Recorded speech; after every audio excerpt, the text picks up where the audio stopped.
I want feedback on my piece. Hit it to me hard, How do you determine how serious they are? When I was still teaching at Columbus State, it was routine several times a term for a student to show up at my door holding a little sheaf of papers and saying, "Professor Abbott, Professor so-and-so said you'd take a look at my poems and tell me what you think."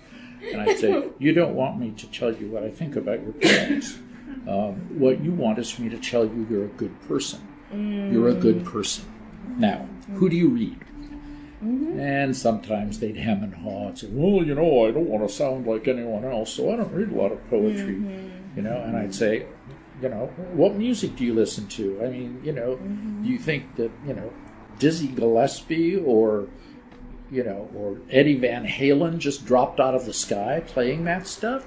They listened to people. They imitated them, and then they took what they wanted. And I would pull out a half sheet of paper that had the names of like 45 poets on it, and I'd look at the person and circle about a half dozen of them and say, "Here, read some of these people's poems, then come back and we'll sit down and talk about them and talk about your poems."